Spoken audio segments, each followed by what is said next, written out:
Selamat datang di konten yang sudah ditunggu-tunggu oleh warga plus 62 dan plus 60, Son. Hah, plus 60 siapa sih? Orang Malaysia. Oh, Ya, banyak sekali banyak warga negara Malaysia yang komen-komen juga dan menonton kita juga, Son. Wah, terima kasih Luar untuk biasa, warga terima kasih. Malaysia ya. Terima kasih. Mungkin muka saya mengingatkan dengan Wak Doyo ya mungkin ya. Mungkin muka Iya, saya bener mengingatkan juga. dengan Wak Doyo ya. Kan? Sayangnya Makanya ditonton juga. Bener, saya belum masuk aja produknya. Nah, karena sudah bangkrut.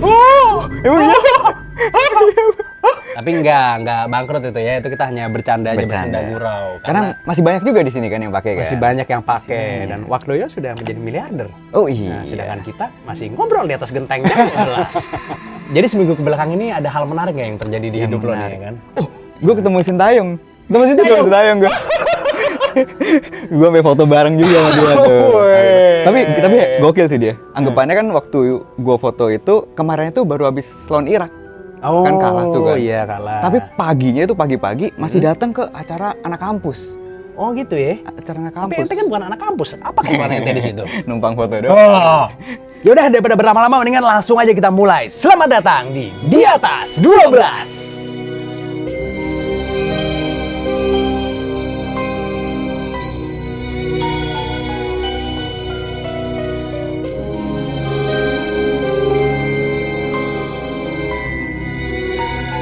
Lu udah denger belum cerita tentang salah satu peramal yang ramalannya paling akurat di dunia? Siapa tuh? Jadi orang ini namanya Baba Vanga. Nah, Baba Vanga ini itu adalah seorang peramal asal Bulgaria yang dia tuh adalah sekaligus healer juga, Son. Ya kan? Yang ngobat-ngobatin ya? Ngobat-ngobatin orang, ya kan? Dia ini adalah seorang wanita yang buta, Son. Dan sekarang sih udah meninggal, di tahun 1996 dia meninggalnya, lahirnya tahun 1911. Jadi Baba Vanga ini sangat dihormati oleh orang-orang di Bulgaria, Son. Bahkan sampai patungnya dia tuh ada di Bulgaria, Son, dibikinin. Wah, gila. Udah kayak Jenderal Sudirman nih. Nah. Kan emang kalau misalnya membuat patung dari seseorang itu kan adalah penghormatan tertinggi lah, salah satu penghormatan tertinggi kan. Iya. Gitu kan. Jadi dia ini sangat dihormati oleh masyarakat Bulgaria gitu, pengikutnya banyak. Jadi orang-orang ngomongin Baba Vanga ini itu sebenarnya karena ramalan dia yang menjadi kenyataan itu tingkat kesuksesannya tuh mencapai 85%, Son. Wah, gila banyak banget. 85% is a lot kan? Hampir 100%. Nih gue kasih tahu ya contoh ramalan yang udah kejadian nih ya. Yang pertama dia ngeramalin penyerangan 9/11 waktu itu. Yang pesawat nabrak gedung WTC tuh. Ya kan? Yang di Sudirman gedung WTC. Bukan. Yang di Amerika maksudnya. Ya kan? Yang kedua adalah kematian dari Princess Diana. Itu diramalin juga sama dia, ya kan? Yang ketiga adalah bencana Chernobyl, Son. Wah, Itu diramalkan juga loh sama dia, Son. Yang sampai sekarang belum selesai itu. nggak bakal selesai gitu. Sebenarnya masih banyak ramalan-ramalan lainnya, tapi itu adalah 3 ramalan yang paling besar lah yang udah terjadi gitu. Yang diramalin sama Baba Vanga ini. Sekarang kan pertanyaannya, apa yang diramalkan Baba Vanga untuk tahun 2024, Son? Ini yang seru nih. Ya kan? Ada? Ada dong, masih ada. Jadi sebenarnya dia itu nulis ramalan sampai tahun 5000-an, Son. Gila. Oke, kita bacain ya yang tahun 2024 nih ya. Yang pertama nih, Presiden Rusia Vladimir Putin itu katanya bakalan dibunuh di tahun 2024 sama orang Rusia sendiri, Son. Orang negaranya sendiri. Wah, itu kok sampai kejadian sih Geger dunia. geger sih itu. Yang kedua, katanya aksi teror tuh bakalan meningkat, Son, di Eropa. Terorisme nih ya. Terorisme, ya kan. Yang ketiga, bakalan ada krisis ekonomi tahun ini. Tahun ini? Yang mendampak dunia katanya. Yang keempat, bakalan ada bencana alam yang mengguncang dunia katanya. Yang kelima nih, yang seru nih ya kan menurut gue. Katanya bakalan ada medical breakthrough. Menurut Baba Vanga, obat kanker sama obat Alzheimer itu bakalan ditemukan di tahun 2024, Son, katanya. Wah. Loh, obatnya kan udah lama ditemuin ya? Tapi emang bingung ya kayak ramalan-ramalan gitu. Apakah itu hasil dari analisa atau emang bener-bener ramal ya? Kayak anggapannya krisis ekonomi lah. Kan sebenarnya udah ada patternnya tuh. Kayak misalnya krisis ekonomi itu dari tahun 98, terus ada lagi tahun 2008, ada lagi tahun 2018 kan. Anggapannya setiap 10 tahun sekali pasti ada krisis ekonomi kan. Harusnya 2028 dong kalau Harusnya begitu. 2028 Salah Baba Vanga berarti. Kalau menurut pattern. Kalau menurut pattern, mungkin. Tapi mungkin ya nggak tahu sih, nggak tahu kan. Kalau yang gue tahu ya, kalau orang peramal gitu ya nggak dari pattern sih kalau menurut gue sih. Kalau peramal yang bener-bener peramal ya. Gue pernah denger sih ada yang bilang katanya, jadi peramal itu berteman dengan jin gitu soal katanya, ya kan. Jadi nanti katanya jinnya bakalan terbang ke langit ketujuh, abis itu nguping, Son, katanya, Son.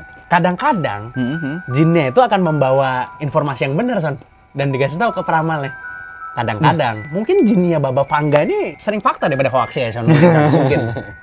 Iya bisa gitu juga ya. Bisa juga begitu. Tapi ya ada juga yang kayak pola-pola ya, seperti kayak dia bilang, oh nanti ada bencana alam ya. Setiap tahun juga ada aja sih bencana alam sebenarnya gitu kan. Kapan nggak ada gitu kan. Iya. Kayak di Jepang aja tuh berapa kali gempa gitu kan setahun ya kan. Ya pasti ada juga ngambil dari pattern-pattern dan biasanya bahasanya agak ambigu-ambigu gitu kan kalau orang peramal kan. Iya benar. Dari tinggal dicocok logi abis itu kan. Nah, itu maksudnya. Jadi ngambilnya yang general aja gitu. Nah, kalau saya sih astagfirullahaladzim tidak percaya ramalan. Saya astagfirullah. Karena haram kan. Haram. Sebenarnya untuk kayak bukti-buktinya dia pernah ngomong kayak gitu apa segala macam kan bisa jadi nggak ada juga kan, nggak ada rekamannya, nggak ada tulisannya mungkin atau apa gitu. Iya, mungkin maksudnya, oh saya pernah dengar, cuman gitu Iya, doang. iya, Ada iya, orang iya. yang bilang, saya pernah dengar dia ngomong begini. Iya, gosip doang. Tapi gini, kalau Baba Vanga ini udah ada yang bikinin buku emang. Oh itu ya? Nulis apa aja ramalannya dia tuh ada. Ada Kayak bukunya tuh ada. Nostradamus gitu kan. mungkin Iya, ya. kita tinggal tunggu aja nih kira-kira ramalan dari Baba Vanga ini benar atau hanya hoax semata. Kita tungguin nanti. Gue yakin kalau misalnya kejadian nih Vladimir Putin meninggal gitu ya, pasti bakalan rame banget, rame sesek nih ya kan. Pada demo di depan gedung DPR Moskow ya. Nah ngomong-ngomong soal demo, lo tahu nggak sih kemarin di Prancis ada demo yang gila banget Syat? Demo apaan tuh? Jadi masyarakat Prancis ngedemo masalah Olimpiade Syat. Oh, kenapa tuh Olimpiade? Jadi sebenarnya Olimpiade itu ternyata merugikan Syat dari sisi ekonomi. Oh gitu ya? Nah contohnya kayak Cina kemarin. Mm-mm. Cina kemarin itu habis sekitar 600 triliun Syat. 600 triliun? 600 triliun, rugi loh. Jadi walaupun menaikkan kayak tourism apa segala macam, tapi dari sisi ekonomi dia mereka rugi. Ternyata tetap rugi gitu Ternyata ya? tetap rugi. Kayak London juga rugi sekitar 200 triliun. Oh. Dan yang Prancis ini sekarang itu total udah rugi sekitar 80 triliun, Zat. Total udah 80 triliun. Banyak banget Belum mulai nih. Itu duit pajak negara loh itu yang Duit dipakai. pajak negara. Duit pajak negara yang dipakai. Makanya masyarakatnya itu demo habis-habisan. Sekarang presidennya Prancis, Macron, sedang merencanakan untuk mengeluarkan dana yang lagi, Zat. Lebih lagi? Lebih lagi, sebesar kira-kira 16 triliun. Untuk ngebersihin sebuah sungai yang namanya Seine River. Oh, kenapa nggak panggil Pandawara aja kan lebih murah kayaknya, Son. Itu gratis ya? Oh. Emang sungai ini terkenal banget. Jadi Macron tuh niatnya ngebersihin sungainya itu sampai bener-bener bisa berenang di situ, Zat. Nah, jadi Macron dan ada gubernurnya yang cewek itu merencanakan untuk di tanggal 23 Juni mereka berenang bareng di situ, Zat. Oh, jadi untuk membuktikan bahwa wah sungai ini sudah sangat bersih Sudah nih. sangat Sampai bersih. presiden aja mau berenang di situ. Mau berenang di situ. Luar biasa. Nah, lucunya lagi nih. Tapi ntar dulu Macron suka masuk gorong-gorong nggak orangnya tipikalnya Mas? Gue nanya dulu. Enggak. Gue nanya dulu. Nggak suka? Enggak. Oh, berarti membuktikan. Membuktikan Pasti kalau ini. kalinya bersih kalau Kalinya gitu. Iya bersih. benar. Nah, lucunya nih, masyarakat Prancis itu mengeluarkan sebuah ide untuk demonya itu dengan cara berak di sungainya, Zat. Jadi bisa begitu. Jadi di tanggal 23 Juni itu mereka berencana rame-rame berakin sungainya itu supaya pas si Macronnya itu berenang, itu berenang bareng.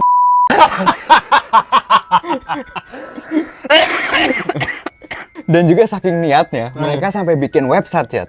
Jadi buat orang-orang yang jauh dari sungainya itu, mereka bikin sebuah website supaya naruh lokasi tempat mereka tinggal, berapa kilo lokasi dari sungainya itu. Jadi contoh misalnya kan 30 kilo kan, tulis di websitenya 30 kilo. Nah websitenya itu bakal ngeluarin kayak algoritma, kapan mereka beraknya supaya nyampe tepat di tanggal 23 pas Macron berenang. Oh, jadi misalnya nanti Macron berangnya di Paris nih misalnya gitu Di ya. Paris. Terus habis itu orang dari kota lain misalnya Kota Marseille lain. atau apa, pengen ikutan juga nih, pengen ikutan demo. juga. Bisa dihitungin sama dia. Dihitungin sama dia. Sama website-nya dihitungin supaya kotorannya ini nanti tepat waktu gitu. tepat waktu di tanggal berenangnya 23. ke sebelah Macronnya.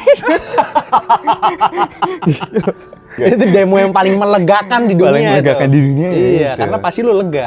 Nah, ada lagi salah satu demonya juga di Prancis juga, gitu kan. Jadi ada petani-petani di Prancis itu demo karena harga dari agrikulturnya mereka itu naik banget pajaknya. Dan akhirnya mereka melakukan demo dengan cara nyemprotin dari septic tank gitu ke gedung kayak gedung DPR-nya mereka di sana. Wah, gila.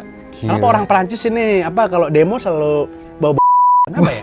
Kenapa ya? Kalau di Indonesia sih kayaknya belum pernah dengar ada kayak gitu ya. Belum pernah. Kemarin ada sempat di Indonesia, ada ibu-ibu melakukan unjuk rasa gitu. Mm-mm. Dia guling-guling di atas jagung, Chat. Oh, Hasil gitu. panennya dia. Karena harga jagung itu anjlok banget pada saat itu. Wah, kacau sih, kacau banget. Itu dia sampai histeris banget, nangis-nangis itu. Jadi anjloknya ini kalau kata Presiden Jokowi karena dia oversupply. Oh, kebanyakan produksi jagung yang beli kagak ada. Yang beli nggak ada.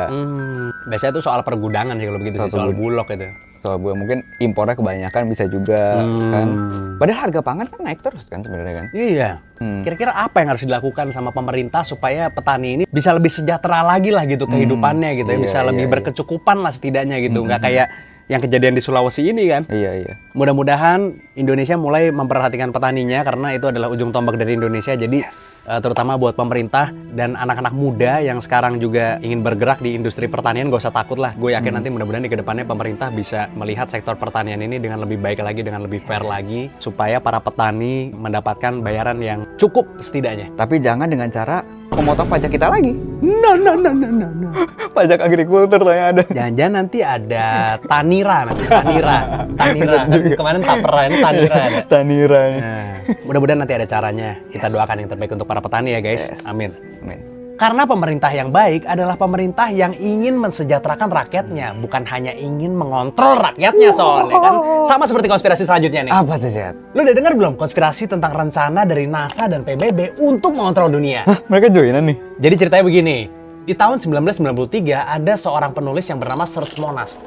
Nah, dia itu menulis sebuah buku yang berjudul Project Bluebeam.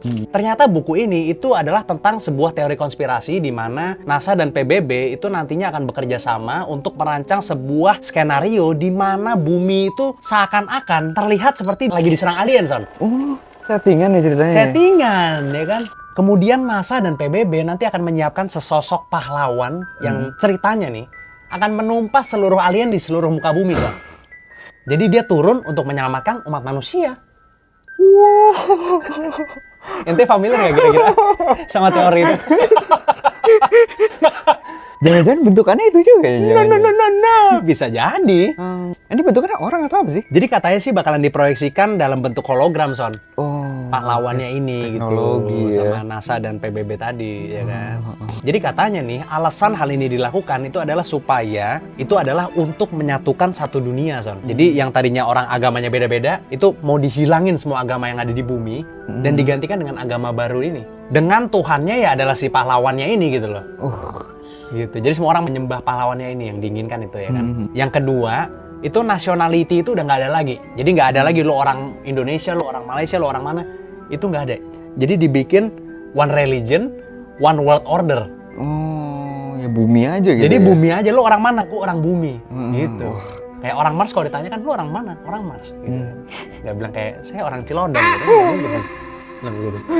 Atau saya orang Pesing gitu kan, nggak mungkin kan, benar nggak?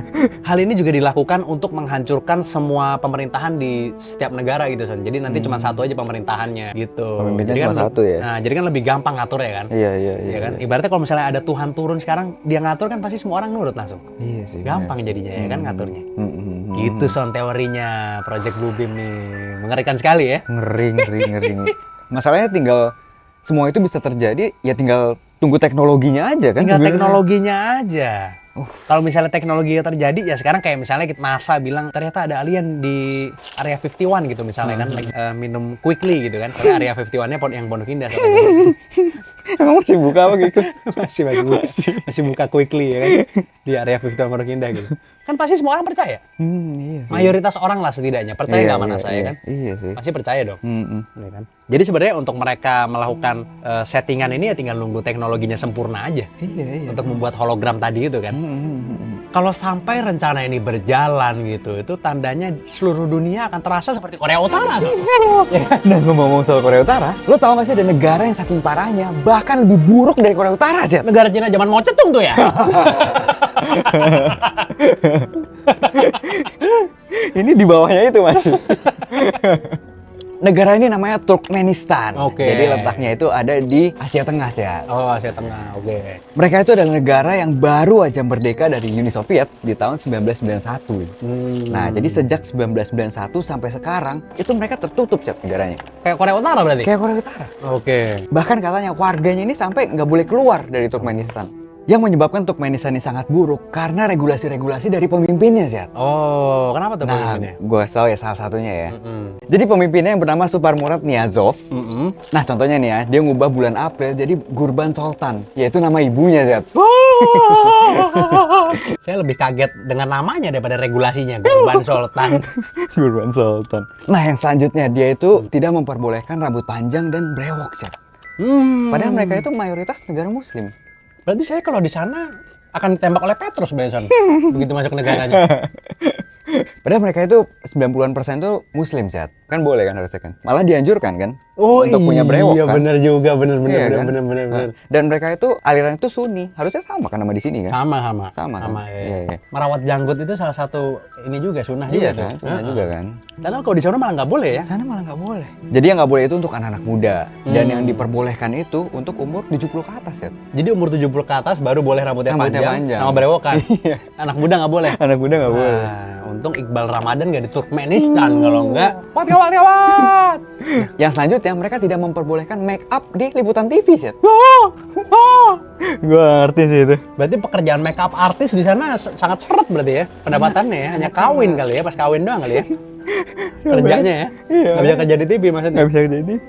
Lalu mereka tidak memperbolehkan pelihara anjing juga di sana. Dan yang paling nyusahin masyarakat nih, Set, mereka itu minimal setahun sekali mesti naik gunung dengan jarak tempuh sejauh 23 mil, Set. Dan di ujung treknya presidennya akan turun pakai helikopter. Lu bayangin ya? Jadi presidennya nggak ikut mendaki apa? Nggak ikut pakai helikopter. Ada juga nih. Jadi presidennya menulis sebuah buku atau biografi dan menyebarkan ke rumah-rumah di Turkmenistan itu, Zat. Dan mengharuskan seluruh warga Turkmenistan untuk membaca bukunya itu, Zat. Diwajibin gitu. Diwajibin. Dan lucunya lagi, dia itu mengirim bukunya itu ke luar angkasa, Zat. Wah. Supaya mengorbit luar angkasa itu selama 150 tahun. Jadi dia itu mempercayai kalau bukunya itu mengelilingi angkasa, dia itu seakan-akan sudah menguasai angkasa, Zat. Wah, gila. Agak halu dikit ya selain Agak NPD ya. halu dikit dia. Agak halu dikit. Jadi banyaklah kontroversi-kontroversinya, terutama di dunia politik. Supaya dia tidak kehilangan kekuasaan, dia itu sampai mengundurkan diri dalam masa jabatannya supaya anaknya bisa langsung lanjut, Zat. Wah, gila. Itu mirip di mana ya? Tapi walaupun pemimpinnya ini diktator ya, tapi mereka tetap ada demokrasinya, Zat. Karena tetap ada pemilu di situ. Oh, boleh milih ya? Walaupun pemilunya itu ternyata tidak sesuai dengan standar internasional, Zat. Oh. Jadi semua orang udah tahu anaknya Serdar itu yang bakal menang, Zat. Oh, jadi berarti sebenarnya sebelum pemilu dimulai, semua orang udah pada tahu gitu ya? Orang udah pada tahu. Yang menang pasti anaknya gitu? Pasti anaknya yang menang. Oh iya, benar juga. Ini anaknya jadi wakil atau langsung jadi presiden? Enggak, saya kan nanya loh. Anda ketahuan. Langsung jadi presiden. Langsung jadi presiden. Karena sebelumnya itu wakil kalau nggak salah dia. Oh, udah jadi wakil. Oh, ini berarti tahun kedua dari kepemimpinannya. Tahun kedua dari kepemimpinannya. Bisa jadi. Bahkan katanya gue denger-denger ada peraturan yang nggak ngebolehin orang punya mobil warna hitam soalnya. Nah, bener-bener. Karena ini menurut presidennya estetikanya jadi jelek. Oh iya, mengganggu estetika kota gitu. Karena ya. semuanya itu putih semua, Zat. Oh. Bener-bener putih semua. Mau mobil, mau bangunan-bangunan, tembok semua putih semua. Putih semua gitu Putih ya. semua. Dan kebanyakan marmer semua di sana. Oh, kalau mobil-mobil presidennya gitu-gitu warna apa? Putih ya? Putih semua, putih semua. Kebalikannya sini berarti ya, Son ya? Sini kan semua yang memegang kuasa senangnya warna hitam. Biasanya mobilnya ya kan. Fortuner hitam. Nah, ya kan, sama biasanya ada lampu biru-birunya dikit ya kan, kadang-kadang. Kadang-kadang. Ternyata di sebelah sana malah warna hitam dilarang gitu ya. Warna putih semuanya. Warna putih semua malah ya warna senangnya putih. ya. Oh. Berarti kalau seandainya ini ya kan, ada presiden datang ke situ memakai mobil warna hitam itu berarti mengganggu estetika kota kalau menurut presiden Turkmenistan ya? Menurut dia begitu. Kalau menurut Turkmenistan. Parah Turkmenistan ini berarti. Apalagi kalau masuk jalur busway, ya. Emang nggak bisa kalau tinggal ngeluarin 20.000 lewat kaki? Enggak dong, karena kurang. Lebih mahal ya? Lebih mahal. Tapi katanya dengar-dengar Turkmenistan ini salah satu negara yang kaya akan minyak dan gas katanya. Ya betul. Oh iya, bahkan mereka itu punya regulasi, Syed. Jadi dari tahun 93 sampai 2019 itu mereka memberikan listrik, air dan hasil alam secara gratis, Syed. Pemerintahnya ke masyarakat tuh. Ke masyarakat. Ngasih gratis. Nah, walaupun sekarang udah nggak gratis, tapi harga bahan bakar lebih murah dari air minum, Syed. Wah, gila. Bayangin aja tuh. Pokoknya banyak deh aturan yang bahkan menurut presidennya itu sial, itu pasti langsung dibikin regulasinya sih. Nah, ngomong-ngomong soal sial, gue pengen cerita tentang sebuah kutukan yang sangat menyeramkan, Son. Apa tuh sih? Lo tau gak sih kutukan dari pemain sepak bola yang setiap dia ngegolin, ada orang terkenal yang mati? Loh, ini strike itu nih? Nah, bukan dong. Jadi yang gue omongin tadi itu pemain dari negara Wales, Son. Jauh dari Indonesia, oke. tenang. Namanya Aaron Ramsey, ya kan? Nah, Aaron Ramsey ini dulu bermain di Arsenal, Son. Pada saat awal mulanya kutukan ini jadi pembicaraan. Kutukan ini tuh viral banget, Son. Banyak yang ngomongin lah gitu ya kan. Bahkan dijuluki sebagai Aaron Ramsey Goal Curse. Iya kan? Akhirnya gue penasaran dong ya kan. Emang bener gitu kalau misalnya tiap Aaron Ramsey ngegolin pasti ada yang meninggal katanya gitu kan. Ternyata dari 78 gol yang dicetak oleh Aaron Ramsey, jadi hampir 34,6% dari golnya itu memakan korban, Son gitu kan. Nah, kutukannya ini tuh terjadi maksimal 3 hari setelah Aaron Ramsey ngegolin, Son. Contohnya nih, di tanggal 1 Mei 2011 Aaron Ramsey ngegolin, ya kan? Tanggal 2 Mei-nya, Osama Bin Laden meninggal, ya kan? Di tanggal 2 Oktober 2011, Aaron Ramsey ngegolin. Di tanggal 5-nya, Steve Jobs meninggal. Wah. Terus di tanggal 19 Oktober, Aaron Ramsey ngegolin lagi, Son. Di tanggal 20-nya, Muammar Gaddafi, Son, meninggal, Son. Pokoknya masih banyak lagi deh, Son. Ada Whitney Houston, ya kan? Paul Walker, Robin Williams, David Bowie, Alan Rickman, dan masih banyak lagi. Tapi anehnya, kutukan ini berakhir, Son. Ketika Aaron Ramsey akhirnya meninggalkan Arsenal dan pindah ke Juventus. Jangan-jangan bawa sial? Arsenalnya? Jangan.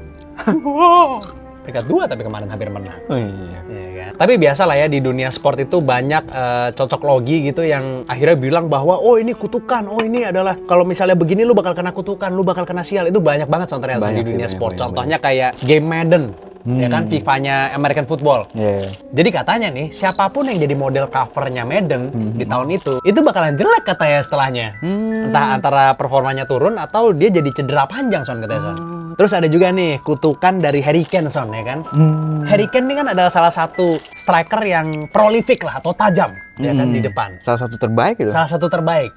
Selalu ngegolin banyak gitu kan, di setiap musimnya. Tapi pertanyaannya adalah, kenapa sepanjang karirnya, Harry Kane tidak pernah sekalipun memenangkan trofi apapun, Son? Iya sih, nggak pernah apapun nggak pernah dimenangin, Son. Nggak pernah sih. Langsung Tottenham kan dia di awal-awal kan? Dulu di Tottenham, dia loyal ya kan, lama, sekian tahun bermain di Tottenham, sampai akhirnya dia pindah ke salah satu klub yang bisa dibilang terbaik di dunia lah, Bayern Munchen. Bayern Munchen yang sudah 11 tahun langganan juara Bundesliga, Son. Bundesliga juara. Akhirnya berhenti, Son, ketika Harry Kane masuk ke situ, Son. Berhenti, Son. Gila sih. Bahkan katanya terakhir kali Bayern Munich nggak menang Bundesliga, Son. Itu adalah pada saat Harry Kane masih muda dan dia itu masih dipinjemin ke tim kecil yang namanya Millwall. Terakhir kali tuh Bayern Munich nggak juara Bundesliga. Iya. Sampai masih jadi meme terus kan kalau Tottenham tur ke stadionnya, masuk ke ruang trofi udah kosong dong. Gila sih. Ya tapi mungkin Harry Kane itu berpuasa selama ini mungkin ada hikmahnya juga, Son. Apa tuh ya? Mungkin satu kali mendayung 2-3 pulau terlampaui, Son. Nah, ngomong-ngomong soal pulau, lu udah dengar misteri Pulau Disney yang terbengkalai belum, Syed? Belum sih. Jadi gini, pulau ini letaknya di Disneyland Orlando, Syed. Jadi sebenarnya tempatnya adalah salah satu destinasi untuk wisata, Syed. Di dalam Disneyland itu. Oke. Jadi merupakan tempat seperti kebun binatang, diberisikan burung-burung eksotis ceritanya. Ada mungkin sekitar 150 jenis burung yang bisa dibilang langka lah. Berarti seperti tempat penangkaran burung gitu lah ya? Seperti tempat penangkaran burung. Nah, sejak dibukanya tahun 1976, banyak kontroversi-kontroversi yang terjadi, Zed. Jadi contohnya, ternyata banyak burung-burung yang ditembakin juga, Zed, di sana. Oh gitu ya? Sama karyawan-karyawannya. Dan ada juga telur-telur dari burungnya itu dipecahin sama karyawannya, Zed. Ish. Banyak yang gitu. Tapi akhirnya pihak Disney bisa berdamai dengan media. Waktu itu bilangnya itu dibayar sekitar 95.000 US dollar atau 1,5 miliar lah. Oh, ini duit suap buat media gitu maksudnya? Duit suap, supaya damai. Dan supaya bisa beroperasi lagi. lah, Betul. Gitu ya? Supaya bisa beroperasi lagi. Nah, tapi di tahun 1999 akhirnya Discovery Island ini ditutup, Chat. Secara permanen. Permanen ya? Permanen ditutup. Banyak jadinya teori-teori yang bermunculan karena si pihak Disney sama sekali nggak mengklarifikasi atau ngasih tahu kenapa alasan sebenarnya pulau ini ditutup. Nah, beberapa teorinya nih. Yang pertama, karena Disney itu ngebuka tempat baru bernama Animal Kingdom. Oke. Jadi anggapannya tipe yang sama tapi dia itu 50 kali lebih gede, Chat. Oh, jadi udah nggak butuh yang lama Udah ini nggak gitu butuh yang ya, lama sehingga lagi. dibiarkan kemudian terbengkalai gitu ya. Betul. Dan yang kedua katanya itu dia itu digugat sama PETA ya, Ta. Jadi di tasnya Dora itu bukan? bukan. PETA itu adalah organisasi perlindungan hewan. Oh, oke, Nah, oke. Jadi sampai si PETA itu ngeluarin 16 gugatan sih buat si Disney itu. Oh, iya. Yang ketiga, tempat wisata ini anggapannya kalah saing dengan wahana-wahana lain sih. Oh. Jadi lebih menarik lah Oh, daripada ngeliat-liat burung kan. Oh, iya, diduga-duga demikian gitu ya. Diduga-duga demikian. Jadi setelah ditutup tempatnya ini sekarang forbidden lah. Nggak boleh dimasukin oleh siapapun. Begitu. Berarti tempat ini bisa dibilang perawan gitu ya, San ya kan? Nggak boleh dimasukin sama siapa kan? Betul. Iya. Nggak boleh dimasukin. Nah, ada waktu itu kasusnya. Mm-mm. Jadi ada orang bernama Richard McQuire. Jadi orang ini mencoba untuk masuk ke Discovery Island nih, Zed. Oh. Bahkan sampai ngevideo-videoin. Wah. Dan videonya itu dimasukin ke YouTube-nya dia. Oh, gitu ya. Ada berarti ini ya? Ada orang Ada. ini sampai akhirnya itu dia itu ditangkap. Mm. Pada saat masih ada di pulau itu dia itu ditangkap. Bener-bener dicari sama polisi, ditangkap di sana. Sampai akhirnya dia itu setelah ditangkap dia itu didenda dan di-ban dari Disneyland seumur hidupnya dia. Wah. Nggak boleh masuk lagi. Nggak bisa masuk lagi gitu Nggak ya? bisa masuk lagi Disneyland dimanapun. Tapi apa yang dia temukan di sana? Jadi dia temuin kalau ternyata masih ada burung-burungnya itu di sana, Zed. Ditinggalin burung-burungnya gitu Ditinggalin ya? burung-burungnya beberapa mungkin ya. Mungkin ada burung yang sisa di situ gitu ya, nggak Burung-burung dibawa yang gitu sisa ya? Itu nggak dibawa. Wah, kacau banget sih, kasihan burungnya. Dan di sana juga banyak bangunan-bangunannya itu udah ketimpa pohon, terus udah ketutup akar-akar apa segala macam. Udah rusak lah gitu Udah ya? rusak semua. Itu kenapa ya ditinggalin kayak gitu ya? Nah itu dia, gue penasaran kenapa burungnya ditinggal gitu kan, kasihan juga ya, nggak dikasih makan apa segala gitu kan. Bikin Pasti, apa kayak? pasti burungnya tegang kalau misalnya apa nggak dikasih makan gitu kan, ditinggal sendiri ya kan. Coba bayangin tuh, kasihan juga gue burungnya tuh. Kasihan. Tapi memang di sini ini banyak sekali ininya ya, sebenarnya banyak sekali konspirasinya atau misterinya atau kontroversinya gitu, banyak sekali ya di sini ya. Banyak banget sih. Mungkin production house salah satu yang paling banyak kontroversi itu ya Disney ya kayaknya. Disney itu sih. Yang banyak misteri lah kontroversi. Apa karena terlalu besar atau apa ya? Nah. Jadi banyak aja ceritanya gitu kan. Iya kali ya. Karena di sini salah satu yang terbesar juga ya. Hmm. Terima kasih banyak buat kalian semua yang udah nontonin, terutama yang udah nonton sampai habis. Wah, bahkan ada yang nontonin iklan sampai habis ya. Nah, itu yang paling the highest respect ya kan. Kita paling berterima kasih kepada kalian yang menonton sampai habis gitu ya. Nah, kayaknya sekarang udah waktunya kita bacain komen dari subscriber dulu, Son. Betul. Ya kan? Langsung kita baca. Gua bakal mulai duluan. Ini ada komen dari Just for Teke katanya ya kan. Cuma 25 menit nih. Anda meremehkan kuota FG keras. Fans garis keras ras maksudnya Richard Enson. Dikira Raffi Ahmad ya. Namanya nggak ada yang lebih rumit lagi, mau gimana ini FG keras nih. Tapi terima kasih kita sudah dibikinkan FG keras nih ya. Menurut kalian apa nama yang keren dan simple dan unik apa? Tulis di komen ya. Yang cocok untuk Para- sebutan komunitas kita ya. Komunitas para penikmat tongkrongan di atas jam 12. Yes. Kira-kira yang seru apa namanya? Tulis di komen. Tulis di komen. Oke. Komen selanjutnya dari @Triwandaro Sanza ya kan. Bang, kalau bisa tolong durasi dipanjangin sampai Rocky Gerung punya istri. Loh.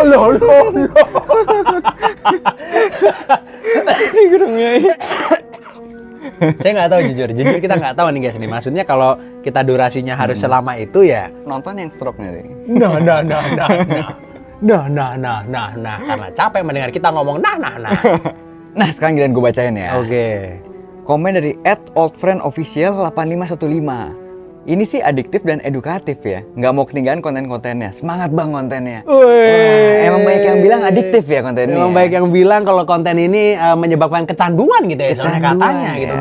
Bahkan gue dengar nih, katanya kalau BNN menetapkan di atas 12 ini sebagai salah satu golongan narkotika, Son. Katanya para penonton kita itu minimal 3 kali ketemu sama Zoni.